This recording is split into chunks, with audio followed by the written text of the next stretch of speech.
আউযুবিল্লাহি মিনাশ শাইতানির রাজিম বিসমিল্লাহির রহমানির রহিম। ওয়ার্কিং ক্যাপিটাল 1 নম্বর অধ্যায়ে 3 নম্বর ফরম্যাট প্রবলেম 2 চলো পেজ নাম্বার 40। অঙ্কটা ইম্পর্টেন্ট খুবই।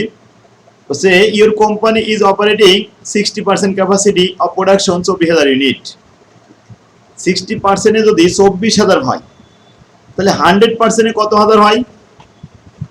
এই 24,000 কে ভাগ দিতে হয় 60 দিয়ে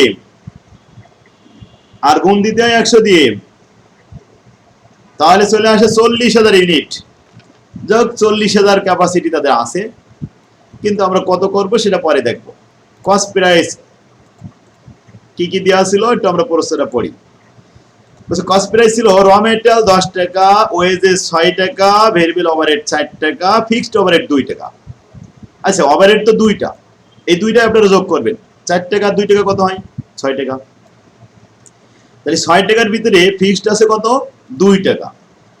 এই 2 টাকা দিয়ে আমি একটু আগে ওয়ার্কিং বুঝাই দিই। 24,000 এর সাথে গুণ করেন, 2 টাকা গুণন 24, তাহলে 48,000 টাকা। টোটাল ফিক্সড কস্ট কত? 48,000 টাকা। এই 48,000 টাকা কোনো পরিবর্তন হবে না, এটাই থেকে যাবে। এবার আসেন, যখন এই প্রোডাকশন 36,000 ইউনিট উৎপাদন করব বা 40,000 উৎপাদন করব, তখন ওই 48,000 কে কিন্তু 36,000 বা 40,000 দিয়ে ভাগ করতে হবে। তখন কস্ট পার ইউনিট 2 টাকা থাকবে না, একটু কমে আসবে। আসতেছি আমরা সেই সামনে, ওয়ার্কিং বুঝাই দিই। এরপরে টোটাল কস্ট 22 টাকা, প্রফিট 4 টাকা, সেল প্রাইস 26 টাকা হয়েছে। ক্লিয়ার? 93 সালের সবকিছু ইনফরমেশন এখানে দেওয়া ছিল। র মেটেরিয়াল 4,000 ইউনিট, 40,000 টাকা। তাহলে কয় টাকা হয়? 40,000-কে 4,000 দিয়ে ভাগ করে 10 টাকা per unit. Working process 1,000 unit, 16,000 টাকা। তাহলে ভাগ করলে 16 টাকা আসে working process. Finish goods 3,000 unit, 66,000 টাকা। তো 66,000-কে 3,000 দিয়ে ভাগ করলে 22 টাকা আসে। সানি ডেবিটর্স 1,56,000 টাকা। কোনো ইউনিটের সংখ্যা দেওয়া নেই, ইউনিটের সংখ্যা বের করে নেওয়া যাবে। কিভাবে বের করব? সেল প্রাইস 26 দিয়ে আমি এই 1,56,000-কে ভাগ করব। ভাগ করলে ইউনিটের সংখ্যা এখানে বেড়ে আসবে। ক্রেডিটর্স 60,000 টাকা। 60,000 টাকাকে ইউনিটে রূপান্তর করতে হলে 10 টাকা দিয়ে ভাগ করব, তাহলে এখানে কত আসবে? 6,000 ইউনিট ক্রেডিটর্স। লাইবিলিটি ওয়েজেস বলেছে, ওয়েজেসের রেট কত? 6 টাকা। তাহলে 6,000-কে 6 টাকা দিয়ে ভাগ করলে 1,000 ইউনিট পাওয়া যাবে। 12,000 টাকাকে এই 6 টাকা, এই যে ফিক্সড কস্ট যেটা, এই দুটো মিলে 2 টাকা, 6 আর 2 6 টাকা, 6 টাকা দিয়ে ভাগ করলে এখানে 2,000 ইউনিট পাওয়া যাবে। যোগ এগুলো আমরা উত্তরপত্র পাবো আবার। In view of increase demand for product, বলছে যে আমরা এবার যে পরিমাণে বই উৎপাদন করেছিলাম তাতে আমাদের ডিমান্ড দেখা যাচ্ছে যে আরো বেশি উৎপাদন করতে হবে। আমাদের বই শর্ট হয়ে গেছে। 4th ইয়ারের বই ব্যবস্থাপনা বিভাগের ফুরায় গেছে। এখন আমরা কিন্তু পরবর্তী যে ব্যাচটা আমরা আসতেছে সামনে, সেখানে কিন্তু প্রোডাকশন বাড়াবো, কারণ আমাদের এখন মার্কেট বড় হয়ে যাচ্ছে। তো এরাও তাই বলছে, in view of increase of demand, demand বেড়ে গেছে for the product, it has been decided, তারা সিদ্ধান্ত নিল দ্যাট ফ্রম জানুয়ারি 1 1994 সাল, ওটা ছিল 94 সালে তাদের প্রোডাকশন বাড়াতে হবে। The company should operate 90% capacity. আচ্ছা, 60% উৎপাদন হয়েছিল 24,000, 100% আমি করে দেখেছি 40,000 হয়। 90% গুণ করলে কত আসবে জানেন? 36,000। তাই পরবর্তী বছরে উৎপাদন হবে 36,000। এটা আমরা আগে ওয়ার্কিং করে ফেলবো। You are required to ascertain the additional working capital, আপনি তৈরি করে দেখাবেন অতিরিক্ত ওয়ার্কিং ক্যাপিটাল কত। এটাই কিন্তু আমরা প্রশ্ন। এই অ্যাডিশনাল ওয়ার্কিং ক্যাপিটাল এইটা বের করাটাই হলো আপনার প্রশ্ন। এইটাই উত্তর, এই উত্তরটা বের করতে হবে। এটা বের করতে গেলে আমাদের কি করতে হবে? অ্যাডিশনাল মানে তো অতিরিক্ত, তাহলে প্রেজেন্ট ওয়ার্কিং ক্যাপিটাল এবং ইনক্রিজ ওয়ার্কিং ক্যাপিটাল দুটোই বের করতে হবে, তারপরে বিয়োগ করে আমরা অ্যাডিশনাল বের করব। এই জন্য একই সাথে আমরা দুইটা লেভেল দেখাইছিলাম। এই ধরনের অঙ্ক কিন্তু আমরা এর আগে দেখাইনি, একটাই দেখাইছি এখানে। আচ্ছা, এখন আমাদের কি কি দেওয়া হয়েছে information? The price of material, rates of wages and expenses and the selling price per unit will remaining unchange. ম্যাটেরিয়ালের রেট, ওয়ার্কিং প্রসেসের rate, wages, overhead, selling price কোনো কিছুই পরিবর্তন হবে না, আনচেঞ্জ অবস্থায় আছে। The period of credit allowed to customer, then other, creditors, another, allowed by supplier, and also the time lag in payment of wages and expenses will remaining same as before. Conversion period গুলো same থাকবে, কোনো পরিবর্তন হবে না। এবার আমরা আসি, conversion period তো আগে কোনো মান্থলি উইকলি কিছুই ছিল না, তো conversion period weekly monthly daily না থাকলেও তৈরি করা যাবে, যেহেতু এখানে ইউনিটের সংখ্যা দেওয়া আছে, টাকার পরিমাণ দেওয়া আছে, এটা দিয়ে আমরা কাজ চালাই যাব। Raw material, working process, finish goods, debtors, creditors, lag in payment of wages, lag in payment of expense, এটাই তো সব কনভার্সন পিরিয়ডের মধ্যে চলে যাবে। তো আমরা উত্তরপত্রটা চলে আসলাম এখানে। প্রথমে অ্যাসেটগুলো লিখে ফেললাম। অ্যাসেটের ইউনিটের সংখ্যা বের করেছি, এই ইউনিটকে 60 দিয়ে ভাগ করে 90 দিয়ে গুণ করলে এই ইউনিটগুলো পাওয়া যাবে। আর তার আগে আমরা আরেকটু বলি, 60% 24,000, 90% 36,000 ইউনিট, এটা কিন্তু ওয়ার্কিং করে দিছি। এবার আসি ইউনিটের সংখ্যা 4000, এখানে 6000, এখানে 1000, এই পাশে হয়েছে 1500। 1000কে 60 দ্বারা ভাগ করে 90 দিয়ে গুণ করলে 1500 হয়ে যায়। এই 3000কে 60 দিয়ে ভাগ করে 90 দিয়ে গুণ করলে 4500 পাওয়া যায়। 6000কে 60 দিয়ে ভাগ করে 90 দিয়ে গুণ করলে 9000 পাওয়া যায়। যাক, রেটগুলো নিয়ে কোনো সমস্যা নেই, কতদিন আমি একবার বলেছি। এখানে ওয়ার্কিং প্রসেস 16 টাকা, 15 টাকা 67 পয়সা কি হবে হয়েছিল, 22 টাকা, 21 টাকা 33 পয়সা কি হবে হয়েছিল, মনে আছে? জি স্যার। হ্যাঁ, ফিক্সড কস্ট পরিবর্তন হয়েছিল। হ্যাঁ, ওয়ার্কিং গুলো করে দিয়েছিলাম। স্যার এটা তো রেকর্ড আছে, এটা আরেকবার দেখলেই তো হয়, আবার কেন বোঝানোর দরকার আমি বুঝি না। ওরে বাবা, শুধু টাইম লস। হ্যাঁ বাবা রে, আজকে যে ঝড় চলে আইছে আমরা বুঝতে পারিনি। গাজীপুর থেকে আগত ঝড়ের নাকি? এই ঝড় কি হারিকেন ঝড় নাকি? না না স্যার, পরে স্যার অ্যাডভান্স অ্যাকাউন্টিং তো পড়ানোর সময়, আর অ্যাডভান্স অ্যাকাউন্টিং তো স্যার কঠিন, কিন্তু এগুলো তো আমরা থার্ড ইয়ারেও পড়ছি স্যার। আচ্ছা আচ্ছা, থাক থাক থাক, অনেকে আছে তাদের সমস্যা থাকতে পারে, আমি সবগুলো করে দেবো। ইন্নাল্লাহা মা'আস সাবিরিন। কখনো আজকে থাক থাক, আর বাড়াই না, এটা কিন্তু ভূমিকম্প শুরু হয়ে যেতে পারে এরপরে। মাত্র ঝড় উঠেছে।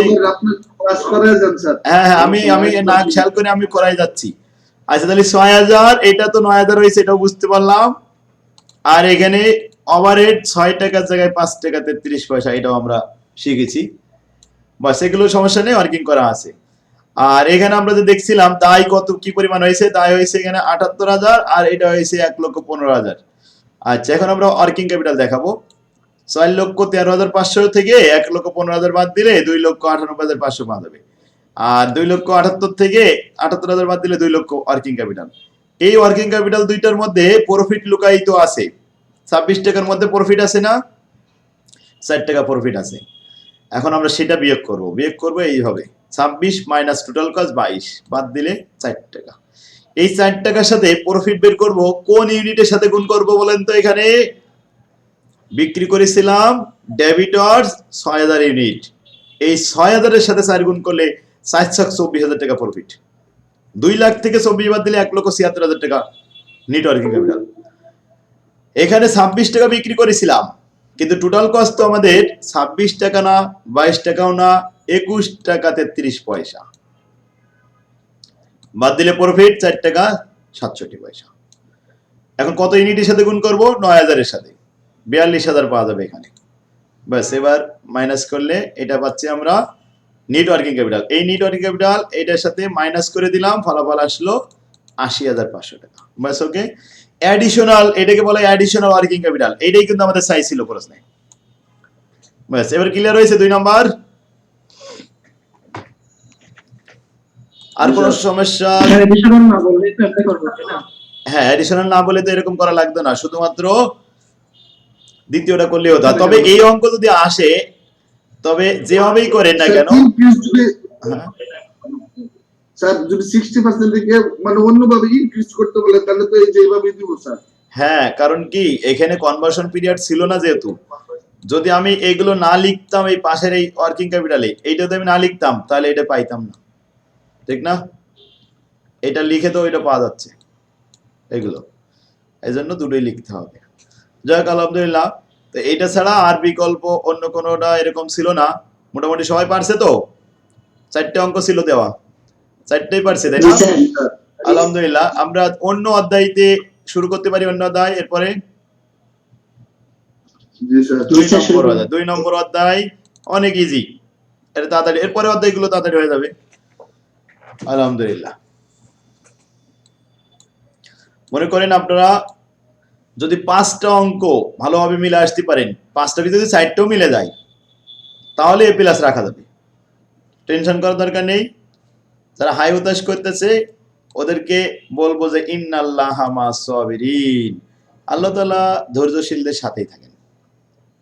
অনেকে আছে পরীক্ষার 1 সপ্তাহ আগে শুরু করেও পরীক্ষা ভালো করে ফেলে, আবার অনেকে আছে 6 মাস আগে শুরু করে হাই হতাশ করে পরীক্ষা খারাপ করে ফেলে। এই জন্য সবসময় আল্লাহর উপর ভরসা। জি, ও এটা নতুন হয়েছে, নতুন আপডেট হয়েছে কিনা? তাই আপডেট হয়েছে শুধুমাত্র পেজ নাম্বারটা, আর কিছু আপডেট হয়নি। আচ্ছা, 2 নম্বর অধ্যায়, 2 নম্বর অধ্যায়ের নগদ ও বাজারযোগ্য সিকিউরিটির ব্যবস্থাপনা। তাহলে ক্যাশ, এখানে আমাদের management of cash and management securities. এটা একটা কয়টা ফরম্যাট দেখলাম, কয়টা ফরম্যাট বলেছিলাম? 3টা নাকি? 3টা ফরম্যাট আছে এখানে। প্রথম ফরম্যাট হলো বায়োমেল মডেল, তারপরে 2 নম্বর ক্যাশ ম্যানেজমেন্ট, 3 নম্বর ক্যাশ ফ্লো স্টেটমেন্ট। এই 3টে কাজ করতে হবে। বায়োমেল মডেলে আমাদের ইওকিউ শিখতে হবে, নাম্বার অফ অর্ডার বের করতে হবে, find out the total cost, find out the return point, target balance, upper limit, lower limit, average balance. এই কয়েকটা প্রশ্ন, 10টা ছোট ছোট প্রশ্ন আছে, এইগুলো শিখতে হবে বায়োমেল মডেলে। 10 সালে একটা অঙ্ক আসছিল, প্রবলেম 1,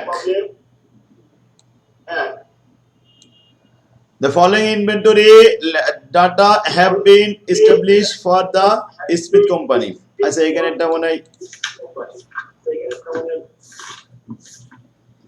এটা আসাদুজ্জামান নাকি?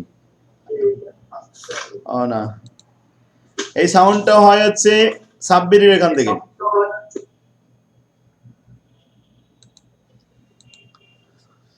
প্রশ্ন বলছে the following inventory data, কি কি দেওয়া হয়েছে? স্যার আমি মিউট করা তো আমার স্যার। আমি মিট করলাম এখন। মিউট করা স্যার আমার। Annual sale are 3,38,000 unit, annual demand 3,38,000 unit. Order must be placed in multiple of 100 unit, প্রতি অর্ডারে একটা লটে 100 ইউনিট করে থাকবে। The purchase price per unit 6 টাকা। এই লটটা কিন্তু দরকার নেই, 2 নম্বর যে ইনফরমেশন দিচ্ছে এটা কিন্তু অঙ্কের ভিতরে লাগে না। 3 নম্বর আমরা দেখলাম পার ইউনিট কত, 6 টাকা, এটা আমাদের প্রয়োজন হবে। Carrying cost is 20% on cost, এই 6 টাকার উপরে 20% carrying cost. Fixed cost per order 48 টাকা। 3 day are required for delivery, delivery দিতে কয়দিন? 3 দিন সময় লাগে। What is the EOQ, economical ordering quantity কত? এটা আমাদের রিকোয়ারমেন্ট। রিকোয়ারমেন্ট ইওকিউ বের করো, হাউ মেনি অর্ডার দেখাও। ছোট ছোট প্রশ্ন, সহজ আছে, এগুলো আমরা এর আগেও শেখা আছে, একবার একটু দেখলে হয়ে যাবে। তো 1 নম্বরে আমরা উত্তর পথে চলে আসি। Calculation of EOQ, we know that, আমরা জানি ইওকিউ সূত্র হলো রুট ওভার উপরে 2AO/C। 2 তো সূত্রে, এতে অ্যানুয়াল ডিমান্ড, ওতে অর্ডারিং কস্ট, সিতে ক্যারিং কস্ট। হিয়ারে আমরা অর্ডারিং কস্ট লিখলাম প্রতি অর্ডারে 48 টাকা, অ্যানুয়াল ডিমান্ড 3,38,000 টাকা, 38,000 ইউনিট, আর ক্যারিং কস্ট 6 টাকা প্রাইসের উপর 20%, 1 টাকা 20 পয়সা।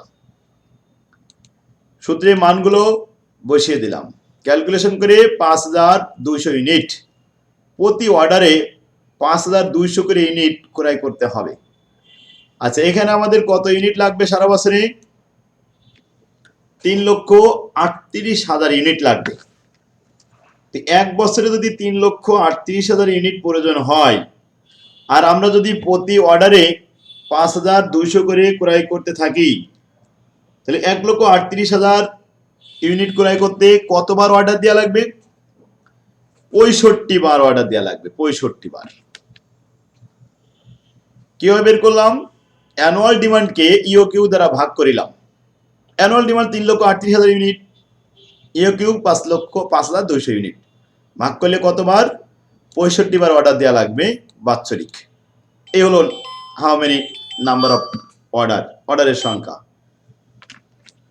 সবাই বুঝতে পারছেন তাই না? দুইটা প্রশ্ন ছিল, একটা সে হোয়াট ইজ দ্য ইওকিউ। ইওকিউ মানে কি আরেকবার বলি। ইওকিউ মানে ইকোনমিক্যাল অর্ডারিং কোয়ান্টিটি, যে কি পরিমাণ ইউনিট অর্ডার করলে আমাদের ব্যয় সর্বনিম্ন হবে, এটা হলো ইওকিউ।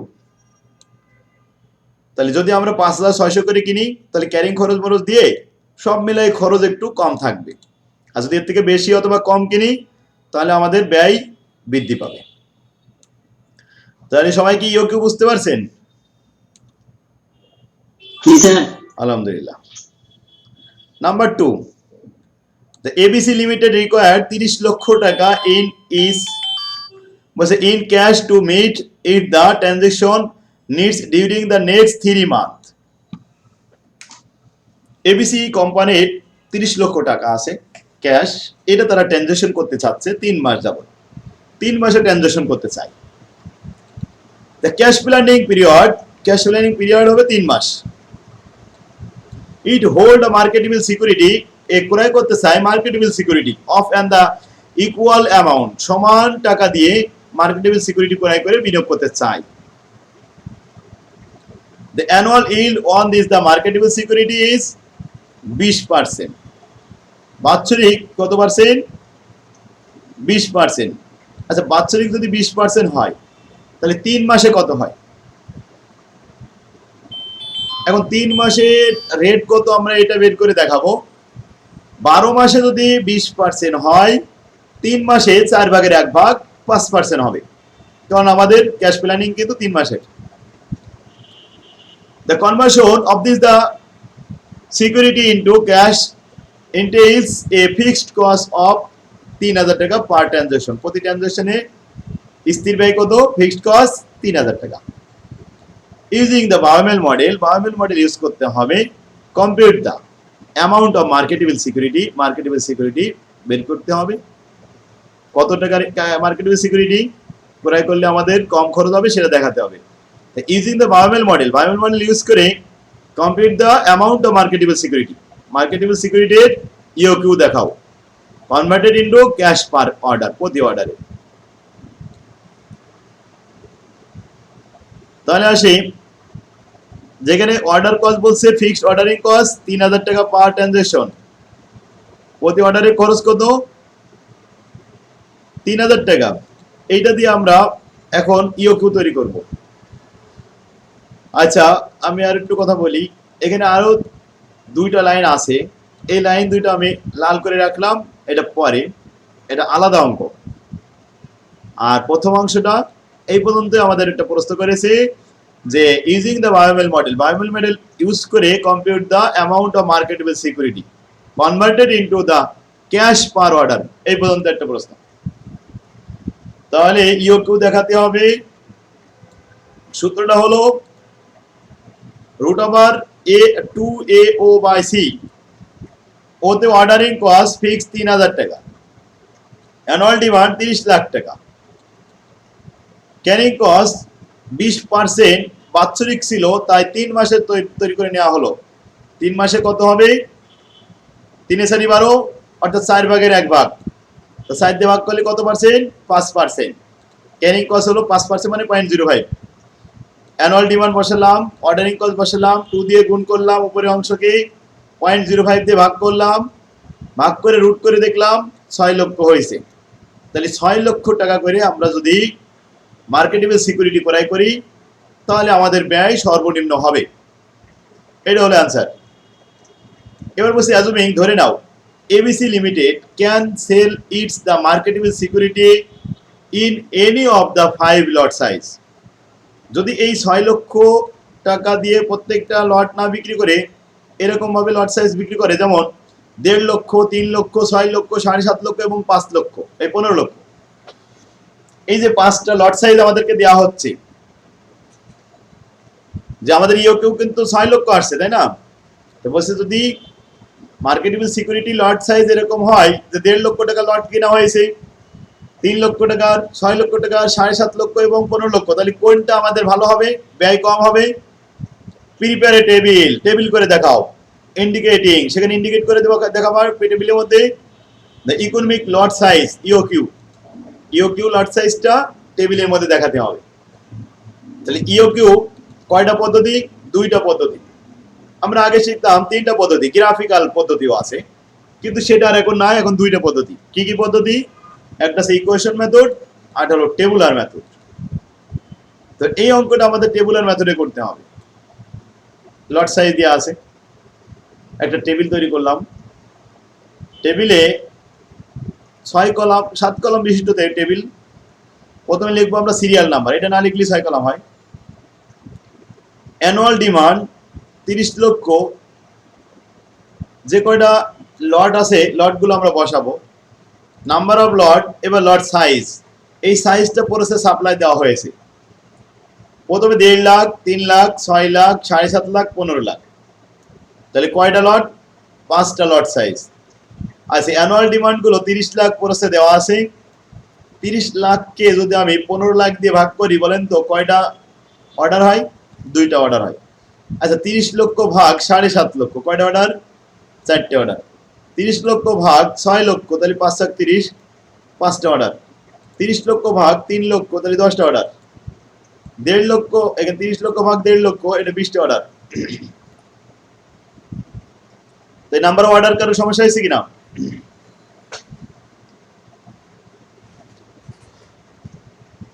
না স্যার। লট সাইজ গুলো কোথায় পেয়েছি সবাই বুঝতে পারছে? স্যার এটা প্রশ্নপত্র দেওয়া আছে।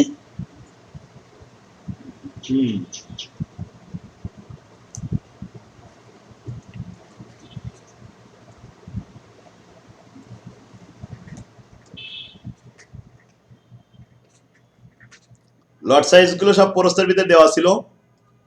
লট সাইজ দিয়ে আমরা অ্যানুয়াল ডিমান্ডকে ভাগ করেছি, তাই নাম্বার অফ লট গুলো পেয়ে গেছি। যদি দেওয়া না থাকতো কাল্পনিকভাবে আমরা নাম্বার অফ লট ধরে নিতাম, সেটাকে বলা হয় ইমাজিনারি, কাল্পনিক। সে ধরনের অঙ্ক আমরা করাবো। এটা দেওয়া না থাকলে কাল্পনিক ভাবে তৈরি নিতে হয়েছে, কোনটা না থাকতেছে। যখন এখানে লট সাইজ গুলো দেওয়া থাকে না, এই যেমন দেওয়া নেই মনে করি এটা, হ্যাঁ, তখন টেবিল করার সময় কাল্পনিক ধরে নিতে হয়। যেমন দেখা যাচ্ছে 30 লাখ আছে, আমি এখানে 2বার আনবো, তার 2বার করে যদি আনি তাহলে 15 লাখ আসবে। এখানে 3বার, দেখো 3বার নিলে 3 10 কে 30, এখানে 10 লাখ হবে। এখানে দেখা যাচ্ছে আমি 4 লিখলাম, তাহলে 4, এখানে 7.5 লাখ হবে। এখানে 5বার নিতে চাই, 5বার নিতে চাইলে কি হবে, তাকে 6 লাখ হবে। এভাবে আস্তে আস্তে কাল্পনিক ভাবে সেরকম দেখাবো। এখন আসেন লট সাইজের পরে এভারেজ লেখা আছে, এভারেজ লট সাইজ। এভারেজ মানে এখানে 2 দিয়ে ভাগ করা, প্রত্যেকটা লট সাইজকে 2 দিয়ে ভাগ করেন। 1.5 লক্ষকে 2 দিয়ে ভাগ করা, 3 লক্ষকে 2 দিয়ে ভাগ করেছি, 3 লক্ষ পেয়েছি। 6 লক্ষকে 2 দিয়ে ভাগ করে 3 লক্ষ পেয়েছি। এইভাবে প্রত্যেকটা। ক্লিয়ার? এখন এভারেজ লট সাইজ, এভারেজ লট সাইজটা মূলত বের করা হয় ক্যারিং কস্ট বানানোর জন্য। ক্যারিং কস্টটা এভারেজের উপরেই হয়। তাহলে 75,000 এর উপরে কয় পার্সেন্ট ক্যারিং? 5% বলেছিল, গুণ করেন 75,000 এর উপরে 5%, 1.5 লক্ষের উপরে 5%, 3 লক্ষের উপরে 5%, 3 লক্ষ 75 উপরে 5%, 7 লক্ষ 50,000 উপরে 5%। এই যে ক্যারিং কস্ট, মূলত ক্যারিং কস্ট বের করার জন্যই আমরা এভারেজ লট সাইজ বের করে থাকি। বাস ক্যারিং হয়ে গেল। এবার অর্ডারিং কস্ট। একটা অর্ডারে 3,000 টাকা খরচ হয় বলেছিল। প্রথমটা 20টি অর্ডার, তাহলে 3,000 গুণন 20, 60,000 টাকা।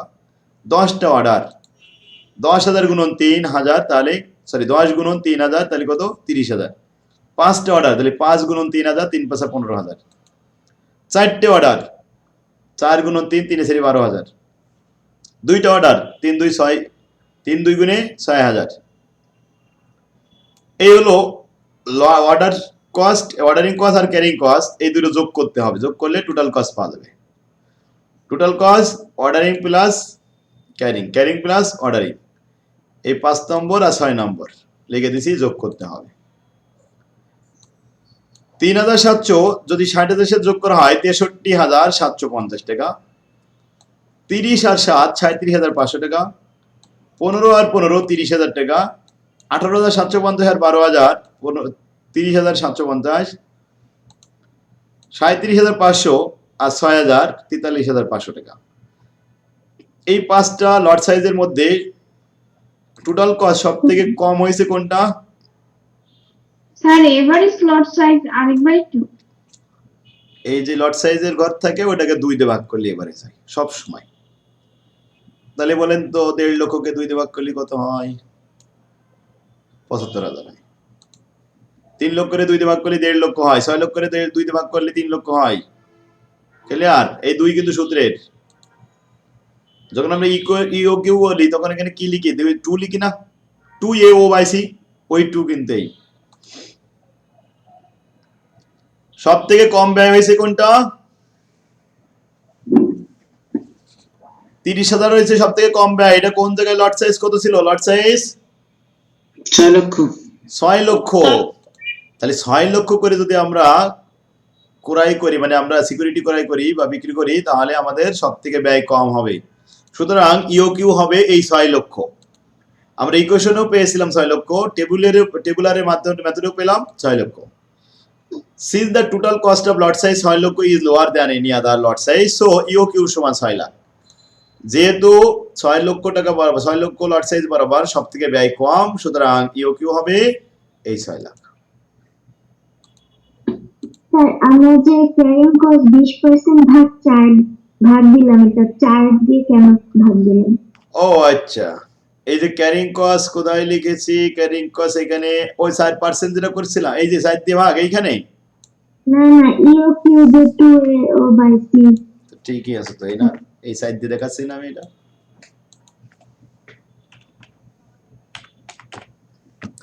12 মাসে 1 বছর, 3 মাসের ট্রানজাকশন, 3 দিয়ে ভাগ করলে কয়টা পিরিয়ড হয়? স্যার 4টা। যে জিজ্ঞেস করতেছিল সে কি উত্তর পাইছে এখন? যদি বলতো 6 মাস, তাহলে কিন্তু আমরা এখানে 2 ভাগ করে ফেলতাম।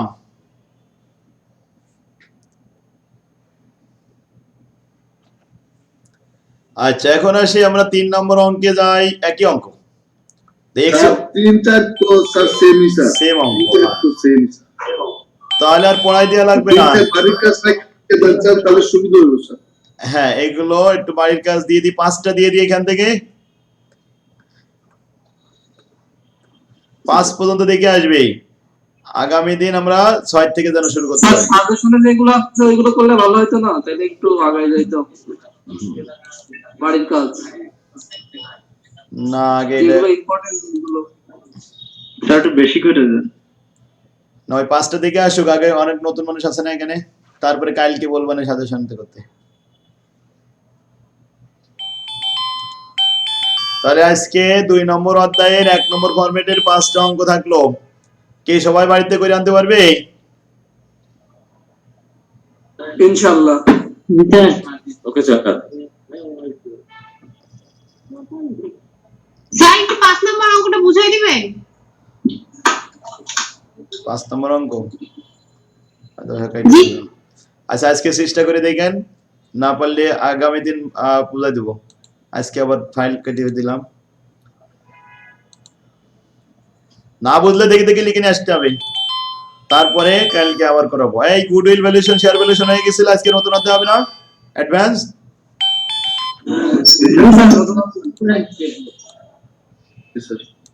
2 নম্বর অধ্যায়। এটা হলো রয়্যালিটি অ্যাকাউন্ট, সত্ত্ব ভাড়া হিসাব।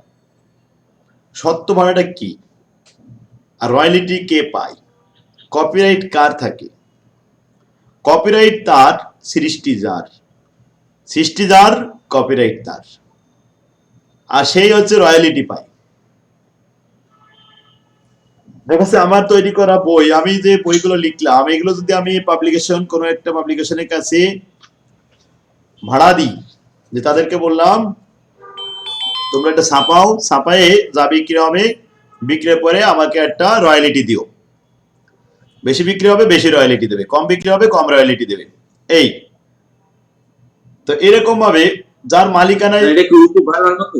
না উপভাড়া না, যেমন একটা বাড়িওয়ালা বাড়িটা তৈরি করে আমার কাছে দিল, আমি এখন ব্যবহার করতেছি, আমি ভাড়া দিচ্ছি, এটা একটা রয়্যালিটি মতন হচ্ছে। কিন্তু সবগুলো রয়্যালিটি শব্দ ব্যবহার করা হয় না। যেমন আসাদুজ্জামানের জমিতে কয়লার খনি পাওয়া গেল, এখন কয়লার খনি তো আর আসাদ উঠাতে পারবে না, এটা সরকার অথবা বড় একটা কোনো কোম্পানি তারা উঠাবে, তারা উঠায়, লিস্ট হয় না, এটা লিস্ট। হ্যাঁ তারা উঠায় কি দেবে আসাদুজ্জামানকে, ওই কয়লা যা উঠবে তার একটা পার্সেন্টেজ তাকে দেওয়া হবে মালিক পক্ষকে। এখন দুইটা পক্ষ থাকে, এটা মালিক পক্ষ, একে বলা হয় ল্যান্ডলর্ড, আর যে ভাড়াটিয়া পক্ষ তাকে বলা হয় লিজি। তাহলে লিজিরা রয়্যালিটি দেয়, ল্যান্ডলর্ড সেটা নেয়। এই আচ্ছা, এখন দেখা যাচ্ছে একজন গরিব মানুষের জমিতে কয়লার খনি পাওয়া গেল, তো সরকার বা কোম্পানিকে যখন এটা রয়্যালিটি দিয়ে দিল, সরকারি কাজ দেখা যাচ্ছে প্রথম বছরে এসে হয়তোবা হাম্বিতাম্বি করে কিছু গর্তমর্ত করে শুরু করে দিল, দিয়ে পরে আর 6 মাস 1 বছর আর কোনো খোঁজ খবর নেই, আবার 2 বছর পরে আরেক সরকার এসে তা শুরু করলো।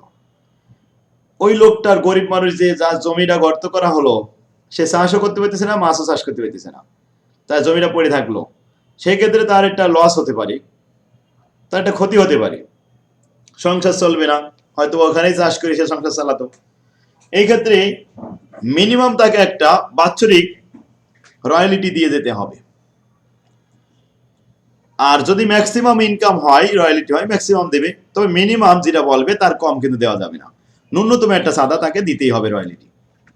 এইসব বিষয় নিয়ে আমাদের এখানে আলোচনা হবে। তো রয়্যালিটি, মিনিমাম রেন্ট, এগুলো আমি এই যে বলছি এখানে, royalty account, royalty, minimum rent, short working. এখন দেখা যাচ্ছে শর্ট ওয়ার্কিং কি, মিনিমাম দেখা যাচ্ছে যা দেওয়ার কথা তার থেকে যদি একটু শর্ট হয়ে যায়, কম ইনকাম হয়, তাহলে সেই শর্টটা আমাদের রিকুপ করার একটা সুযোগ দিতে হবে। রিকুপমেন্ট, এই যে রিকুপমেন্ট অফ শর্ট ওয়ার্কিং, এই বিষয়ে কিছু আমাদের সিলেবাসে বলেছে। অ্যাকাউন্টিং এন্ট্রি সেখানে জাবেদা দিতে হবে। তার books of the lease and landlord, ল্যান্ডলর্ডের বই এবং লিজের বই দুইটা পক্ষ থাকবে। এরপরে সাব লিজ থাকতে পারে। সাব লিজটা কি, যে লোকটা লিজ নিয়েছে সে দেখা যাচ্ছে একা একা উঠাতে পারতেছে না, আরেকটা কোম্পানিকে সে সাব লিজ দিয়ে দিল। যেমন একটা উদাহরণ দিই, একটা ফুল লেট, টুলেট আছে, একটা ফুল লেট ভাড়া নিল, নিয়ে সেই ফ্ল্যাটের মধ্যে একটা রুম হয়তো বা অন্য কোনো একটা আত্মীয় বা নিজের লোকদেরকে একটা রুম ভাড়া দিয়ে দিল সাবলেট হিসেবে। সে উপভাড়াটিয়ার ভাড়াটা লিজি পাবে, ল্যান্ডলর্ড পাবে না। তাহলে লিজি উপভাড়াটিয়ার কাছে সাবলেটের কাছ থেকে নিয়ে তারপরে ল্যান্ডলর্ডকে ভাড়া দেবে। এ বিষয়ে আমাদের একটা ফরম্যাট আছে। তাহলে আমাদের মোট 3টা ফরম্যাট এখানে আলোচনা করতে হবে। রয়্যালিটি অ্যাকাউন্ট একটা নর্মাল, আর একটা মিনিমাম রেন্ট, এই দুইটা, আর এই সাবলিজ, এই 3টা ফরম্যাটে অঙ্ক আমাদের শিখতে হবে।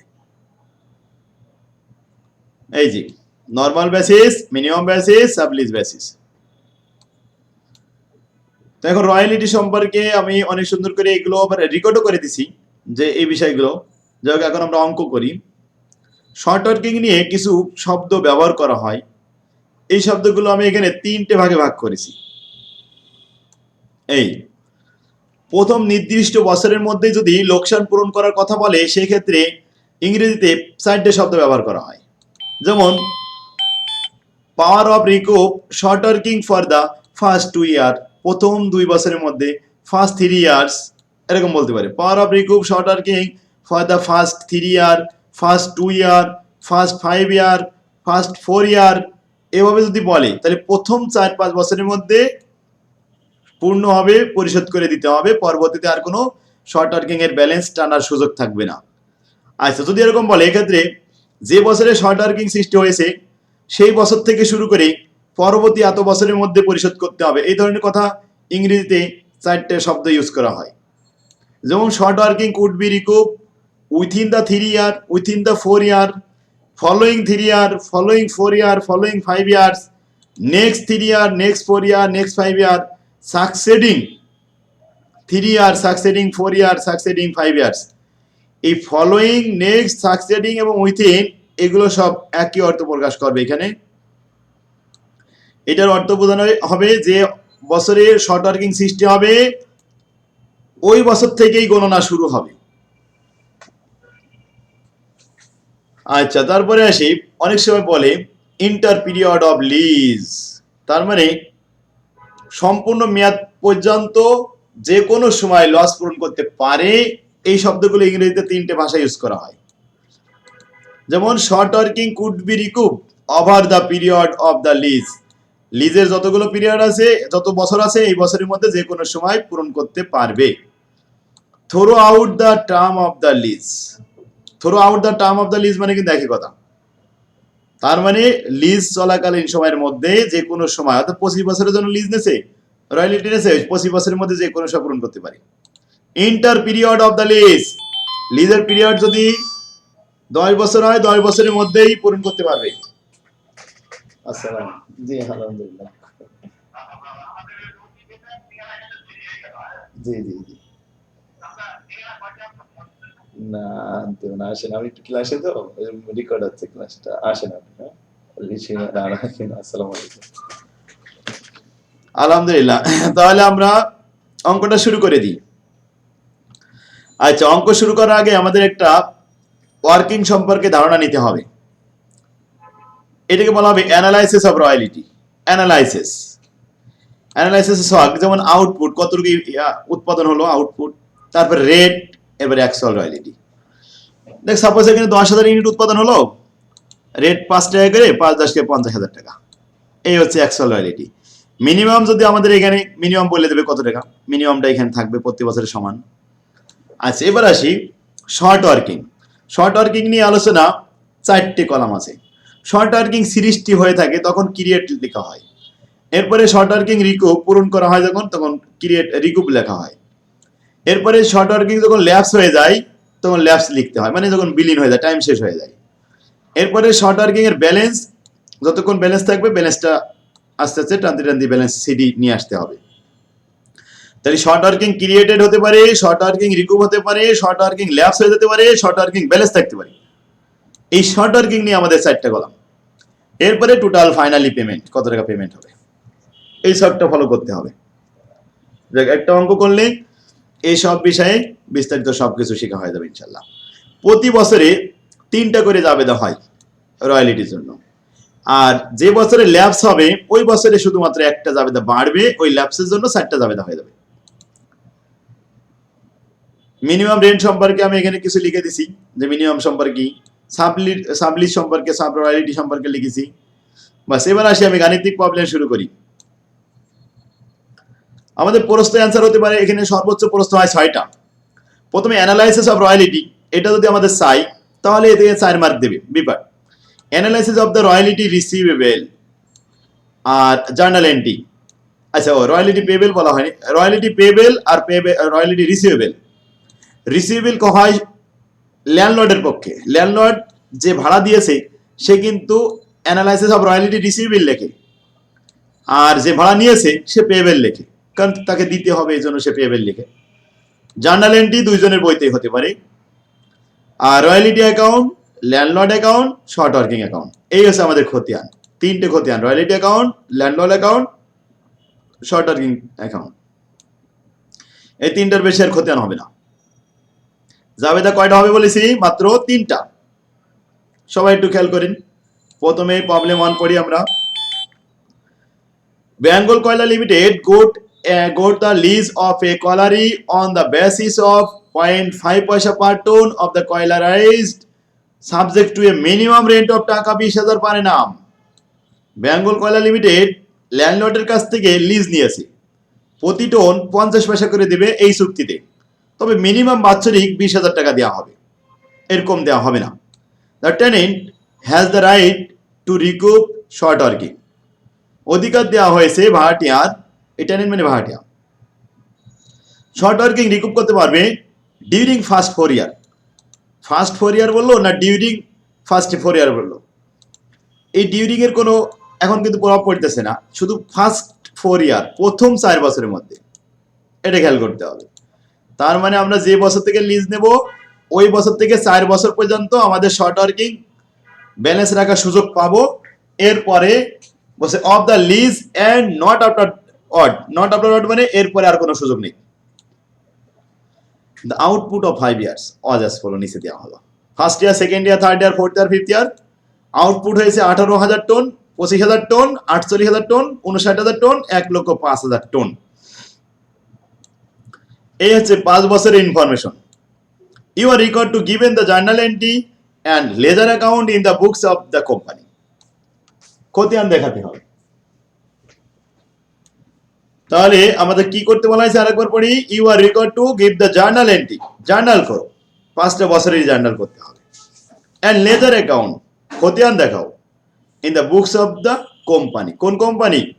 বোথ কোম্পানি না, শুধু বেঙ্গল কয়লা কোম্পানি। বোথ কোম্পানি বললে ল্যান্ডলর্ড এবং লিজি উভয়ের বইতে খতিয়ান করতে হতো। অঙ্কটা আমরা শুরু করব। আউটপুট পেলাম, রেট পেয়ে গেলাম, সবকিছু পেলাম, অঙ্ক এবার উত্তরপত্রে চলে আসলাম। প্রথমেই in the book of Bengal কয়লা লিমিটেড অ্যানালাইসিস, তাহলে অ্যানালাইসিস অফ রয়্যালিটি, বছর লিখলাম 5টা, আউটপুট এখান থেকে কপি পেস্ট করে নিয়ে চলে আসলাম, রেট 50 পয়সা করে প্রত্যেক বছরে, অ্যাকচুয়াল রয়্যালিটি গুণ করলাম, গুণ করে 9,000, 12,500, 24,000, 29,500 আর 52,500, এই হলো আমাদের অ্যাকচুয়াল রয়্যালিটি 5 বছরের। ক্লিয়ার? এইটা কোনো সমস্যা হয়েছে অ্যাকচুয়াল রয়্যালিটি বের করতে? সব গুণ করে করে পেয়েছি, কিন্তু যেমন 1,05,000 এর সাথে 0.5 গুণ করেছি, 52,500। আচ্ছা, এবার আসি মিনিমাম। মিনিমামের ঘরে উপরে বলেছিল 20,000 টাকা প্রতি বছরে মিনিমাম দেবে তার রেন্ট, লিখলাম প্রতি বছরে এই মিনিমাম একই রকম। এখন আসি আমাদের শর্টের ব্যাপারে আলোচনা করি। Short created, short recoup, short lapse, শর্টের ব্যালেন্স, এই সাইডটা নিয়ে আলোচনা করব। প্রথম বছরে মিনিমাম দেওয়ার কথা 20,000, কিন্তু অ্যাকচুয়াল রয়্যালিটি কত হয়েছে? মাত্র 9,000। শর্ট কত এখানে? 11,000। ওই বছরে 20,000 টাকা তো দেওয়াই লাগবে, তাহলে শর্ট ব্যালেন্স হলো 11,000, পেমেন্ট করে দিলাম 20,000, বাস প্রথম বছর মিটে গেল। প্রথম বছরের শর্ট পরবর্তী 4 বছরের মধ্যে পরিশোধ করার একটা সুযোগ আছে, দেখা যাক। দ্বিতীয় বছরে অ্যাকচুয়াল রয়্যালিটি 12,500, দিতে হবে তো 20,000, এখনো তো শর্ট আছে 7,500,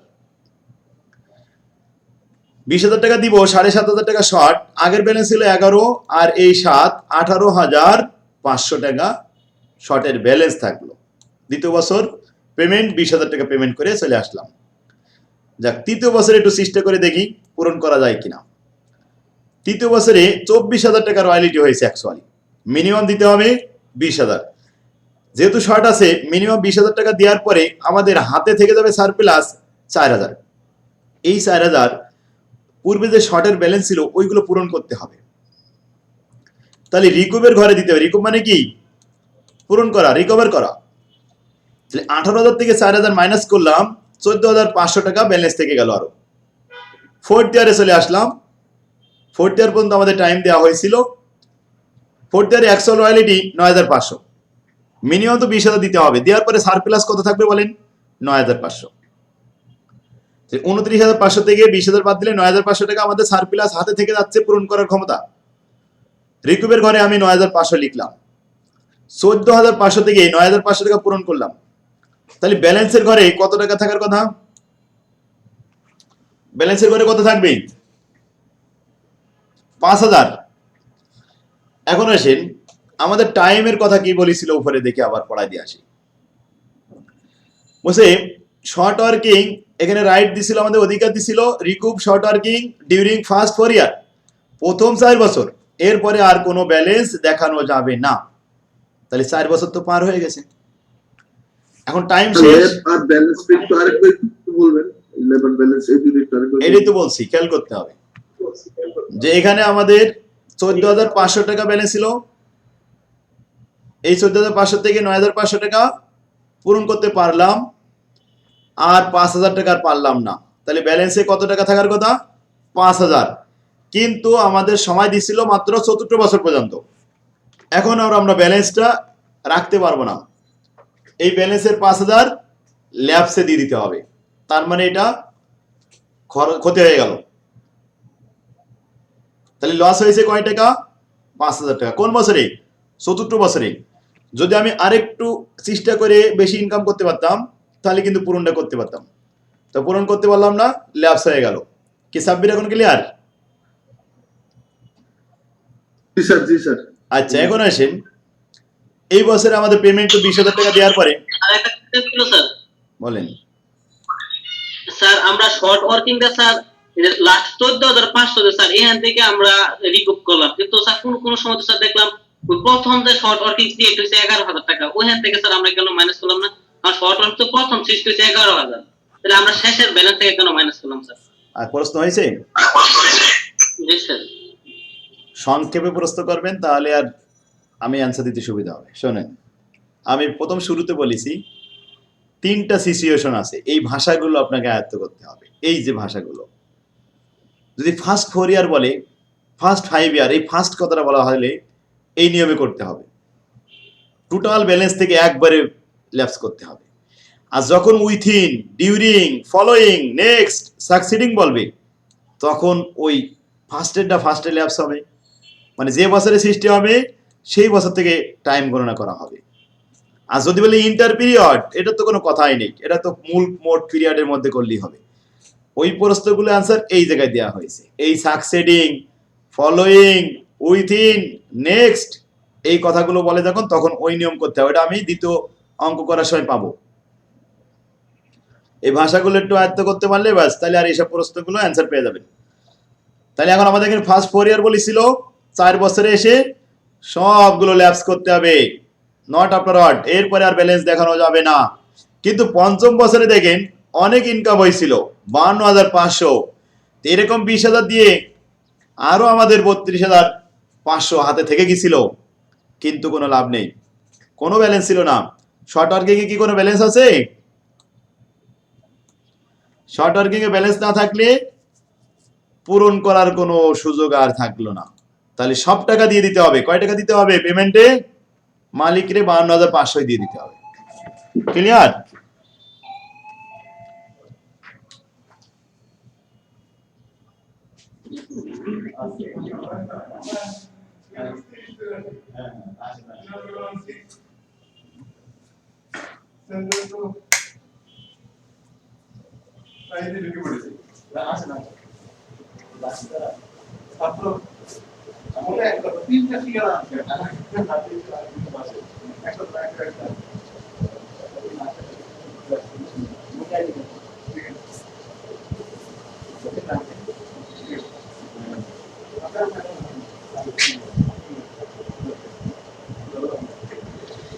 হ্যাঁ, আলহামদুলিল্লাহ, সবাই শুনতে পাচ্ছে? একটা মেহমান আসছে। জি স্যার। আলহামদুলিল্লাহ। মনিয়া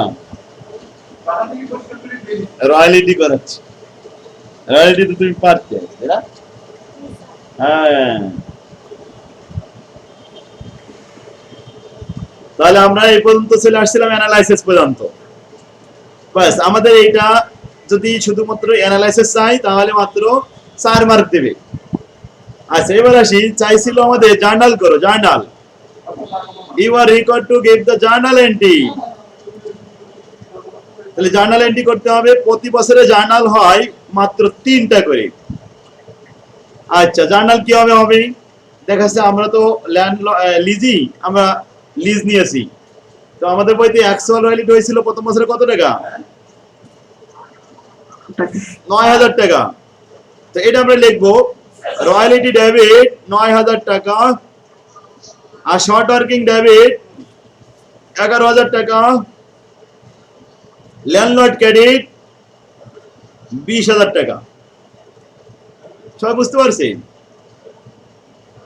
জি স্যার। আরেকবার বলি, যতটুকু আমাদের রয়্যালিটি হবে ওইটাই লিখতে হবে ডেবিট, রয়্যালিটি ডেবিট 9,000 টাকা। আর মালিককে তো দিতে পারলাম না 11,000 টাকা শর্ট, ওটা দিতে পারছি কিন্তু আমাদের শর্ট হয়েছে আর কি। তো শর্ট ওয়ার্কিং ডেবিট 11,000 টাকা, ল্যান্ডলর্ড ক্রেডিট 20,000 টাকা। ক্লিয়ার? আচ্ছা, এবার আসি, ল্যান্ডলর্ড তো জানলো যে 20,000 টাকা ভাড়া দেবে, ভাড়া নিতে চলে আসলো, তো তাকে টাকা দিয়ে দিলাম, ল্যান্ডলর্ড ডেবিট ব্যাংক ক্রেডিট 20,000 টাকা। বাস 2 নম্বর জাবেদা শেষ। ভাড়া এখন মালিকরে ভাড়া দেওয়ার পরে আমাদের প্রোডাকশনে কত টাকা পাঠাতে হবে, যতটুকু রয়্যালিটি হয়েছে ঠিক ততটুকু আমাদের প্রোডাকশনে পাঠাতে হবে। তাহলে রয়্যালিটি আমাদের এখন প্রোডাকশনে পাঠাতে হলে জাবেদা হবে production cost debit royalty credit. কয় টাকা? 9,000 টাকা। 9,000 টাকা। ফার্স্ট ইয়ারে কয় টাকা হয়েছিল? মাত্র 9,000 টাকা হয়েছিল না? এই 9,000 টাকা। তাহলে কয়টা জাবেদা হলো? 3টা। আবারও বলি, প্রথমে জাবেদা হবে রয়্যালিটি ডেবিট, যদি শর্ট ওয়ার্কিং থাকে short working debit landlord credit. দ্বিতীয় জাবেদা ল্যান্ডলর্ড ডেবিট ব্যাংক ক্রেডিট। আর তৃতীয় জাবেদা প্রোডাকশন ডেবিট রয়্যালিটি ক্রেডিট। সবাই বুঝতে পারছি? জি স্যার। আচ্ছা, এবার যদি এটা বুঝতে কারো অসুবিধা হয় দ্বিতীয় বছরেরটা বোঝাই। দ্বিতীয় বছরে বলেন তো রয়্যালিটি কত হয়েছে? 12,500। শর্ট ওয়ার্কিং কত হয়েছে? 7,500।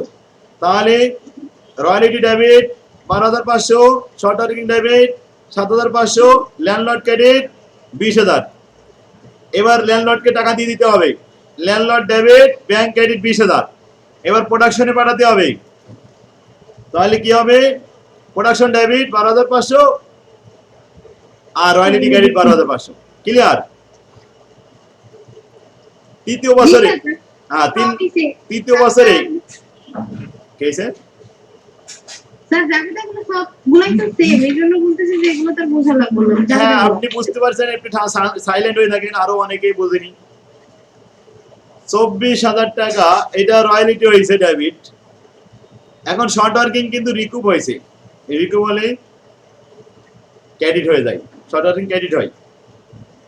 তাহলে আমরা লিখলাম royalty debit 24,000, short working credit 4,000, landlord পাবে 20,000। এরপরে ল্যান্ডলর্ড ডেবিট ব্যাংক ক্রেডিট। এরপর প্রোডাকশনে যাবে ওই 24,000, production debit royalty credit. Same ভাবে চতুর্থ বছর 29,500, রয়্যালিটি ডেবিট 29,500 আর short working credit 9,500, landlord credit 20,000, তাই তো? আচ্ছা, এরপরে ল্যান্ডলর্ড ডেবিট ব্যাংক ক্রেডিট 20,000, এরপর প্রোডাকশন ডেবিট রয়্যালিটি ক্রেডিট 29,500। বাস। পঞ্চম বছরে হবে 52,000 টাকা জাবেদা রয়্যালিটি ডেবিট এখানে ল্যান্ডলর্ড ক্রেডিট, এখানে কোনো রিকুপ নেই, তাই royalty debit landlord credit, landlord debit bank credit. 5,000 টাকা রয়ে গেছে, ওটা তো বলে দিলেন না। ও হ্যাঁ, ওইটা একটু বলে দিই। ল্যাবসে জাবেদা চতুর্থ বছরে, যে বছরে ল্যাবস হবে সেই বছরে 4টা জাবেদা হবে। তো 4 নম্বর জাবেদা এখানে ল্যাবস হয়েছে আমাদের 5,000 টাকা। এটা একটা ক্ষতিটা ইনকাম স্টেটমেন্টে চলে যাবে, এটা প্রোডাকশনে যাবে না, ইনকাম স্টেটমেন্টে যাবে। তো 70 বছরে আমরা লিখবো ইনকাম স্টেটমেন্ট ডেবিট আর short working credit. Clear? Sir lapse করলে কি তাই এই 4টা যাবে হবে? হ্যাঁ, যে বছরে ল্যাবস হবে সেই বছরে 4টা জাবেদা হবে। 4 নম্বরে জাবেদা ওই ল্যাবসে জাবেদা ইনকাম স্টেটমেন্টে যাবে, মনে থাকবে? আচ্ছা, এরপরে পঞ্চম বছরে royalty debit landlord credit, landlord debit bank credit, production debit royalty credit.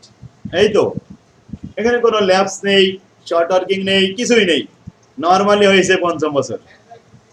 তাহলে সবাই বুঝতে পারছে মনে, তাই না? কারোর কোনো সমস্যা হয়েছে? ইনশাআল্লাহ ইনশাআল্লাহ কোনো সমস্যা হয়নি, বুঝতে পারছি, তাই তো? মনে বুঝতে পারছে? ক্লাস তো স্যার আজকে অনেক বড় হয়েছে, রেকর্ড কি আপলোড হবে স্যার?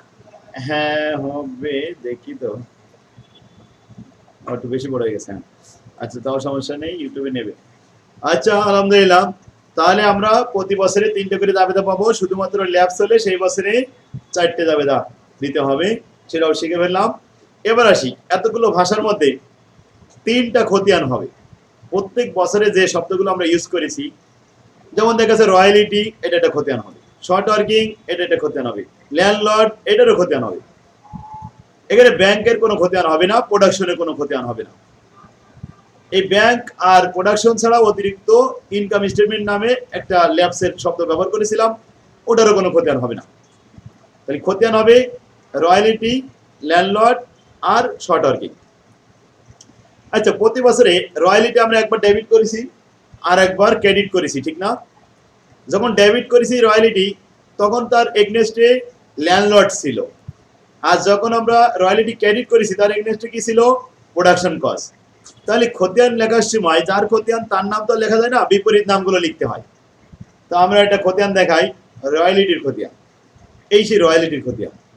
প্রথম বছরে ডেবিট পাশে ল্যান্ডলর্ড নামে 9,000 টাকা, আর ক্রেডিট পাশে প্রোডাকশন কস্ট নামে 9,000 টাকা। ডেবিট এবং ক্রেডিট মিলে গেছে, তাই 0 হয়ে গেছে নাকি? যা ডেবিট হয়েছিল তাই ক্রেডিট হয়ে গেছে, তার ব্যালেন্স এখন নীল। প্রতি বছরে নামিক হিসাব ব্যালেন্স ক্লোজ হয়ে যায়, এর ব্যালেন্স সিডি টানা যায় না। রয়্যালিটি এটা নামিক হিসাব, এই জন্য ডেবিট ক্রেডিট কাটা যাবে। দ্বিতীয় বছরে ল্যান্ডলর্ড ডেবিট হয়েছিল 12,500, প্রোডাকশন নামে সেই ক্রেডিট হয়েছিল 12,500। সেম ভাবে তৃতীয় বছরে হয়েছিল ল্যান্ডলর্ড 24,000 ডেবিট, আর প্রোডাকশন এখানে 24,000 টাকা ক্রেডিট হয়েছিল। এরপরে চতুর্থ বছরে একই কাজ হয়েছিল, পঞ্চম বছরেও 52,500 52,500। এই খতিয়ান নিয়ে কারো কোনো সমস্যা হয়েছে? হ্যাঁ বলেন, সাব্বির প্রবলেম আছে? আচ্ছা, এরপরে আসি ল্যান্ডলর্ড। আচ্ছা, ল্যান্ডলর্ডে প্রতি বছরেই একবার ক্রেডিট হয় আর একবার ডেবিট হয়। যখন ক্রেডিট হয় তখন এগনেস্টে ডেবিট থেকে কে কে, এর ডেবিটে 2টা ভাষা ছিল, রয়্যালিটি আর শর্ট ওয়ার্কিং। আর যখন ল্যান্ডলর্ড ডেবিট হলো তখন তার এগনেস্টে ছিল ব্যাংক। তাহলে আমরা ল্যান্ডলর্ড একই বছরে যে পরিমাণ ডেবিট হবে সেই পরিমাণ ক্রেডিট হবে, তার প্রতি বছরই ক্লোজ হবে। কারণ মালিক এরকম ভাড়া বকেয়া রাখে না, প্রতি বছর এটা প্রতি বছর ক্লোজ করে নেয়, আমাদের মালিক এরকম নেয়। তাহলে ল্যান্ডলর্ড যখন ক্রেডিট হয়েছে তখন কিন্তু তার এগনেস্টে 2টো শব্দ ছিল, তার নাম ছিল রয়্যালিটি 9,000 আর শর্ট ওয়ার্কিং 11,000, এই মিলে তো 20,000। আর ব্যাংকের থেকে যখন টাকা উঠায় নিল একবারে 20,000 টাকা উঠায় নিয়ে চলে গেল, ব্যাস ক্লোজ হয়ে গেল। পরের বছরও রয়্যালিটি আর শর্ট ওয়ার্কিং, আর পরে আবার ব্যাংক। তৃতীয় বছরেও রয়্যালিটি আর শর্ট ওয়ার্কিং, তারপরে আবার ব্যাংক। এরপরে চতুর্থ বছর সে একই কথা, পঞ্চম পর্যন্ত সেম কথা, তাই তো? শর্ট ওয়ার্কিং প্রতি বছরে ক্লোজ হয় না, শর্ট ওয়ার্কিং এর ব্যালেন্স বিডিসিডি টানতে হয়। প্রথম বছরে যখন শর্ট ওয়ার্কিং ডেবিট হয়েছিল তখন এগনেস্টে কি নাম ছিল? ল্যান্ডলর্ড 11,000 টাকা, ওটা কিন্তু আর ক্লোজ হয়নি, ওই ব্যালেন্সটা থেকে গেছিল। পরের বছরে আবার 7,500 টাকা যখন ব্যালেন্স সৃষ্টি হলো, আগের ব্যালেন্সের সাথে যোগ হলো, তাহলে ল্যান্ডলর্ড নামে 7,500 আর 11,000, এই মোট 18,500। তৃতীয় বছরে আমাদের রিকুভ হয়েছিল, ব্যালেন্স কমে গেছিল, 18 থেকে 4 কমে কত আসছিল? 14,500 টাকা। চতুর্থ বছরে আমরা রিকুভ করেছিলাম 9,500, ব্যালেন্স ছিল কত? 5,000, কিন্তু ব্যালেন্সটা দেখানো যাবে না, ব্যালেন্সটা ল্যাপস হয়ে গেছিল চতুর্থ বছরেই। তাই চতুর্থ আবার লিখতে হবে, ইনকাম স্টেটমেন্ট নামে 5,000 টাকা ল্যাপস করেছিলাম, মনে আছে? মনে বুঝতে পারছো? এই খতিয়ান সহজ আছে, প্রত্যেকটা অঙ্কে এই শর্ট ওয়ার্কিং এর খতিয়ান এমন হবে, ল্যান্ডলর্ডের খতিয়ান এমন হবে, আর রয়্যালিটির খতিয়ান এমন হবে। কি পারবো না ইনশাআল্লাহ? জি স্যার। তাহলে এই ফরম্যাটটা পুরো, এই ফরম্যাটের সমস্ত অঙ্কগুলো সেম এরকম। আর এর মধ্যে উইথিন, সাকসিডিং, তারপরে নেক্সট, ফলোইং, এই শব্দগুলো যখন আসবে তখন আমাদের ওই যে অ্যানালাইসিস নিয়ে কথা আছে, এইগুলো একটু দেখতে হবে। আমি শব্দগুলো এক জায়গায় করে দিছি যাতে বুঝতে সবার সুবিধা হয়। এই শব্দগুলো অন্য কোনো বইতে পাওয়া যাবে না, আমি এগুলো এক জায়গায় করে দিছি, এই শব্দের কারণে ওখানে চেঞ্জ হয়। তো যাক, আলহামদুলিল্লাহ, আমার তৌফিক ইল্লা বিল্লাহ। আসসালামু আলাইকুম ওয়া রাহমাতুল্লাহ।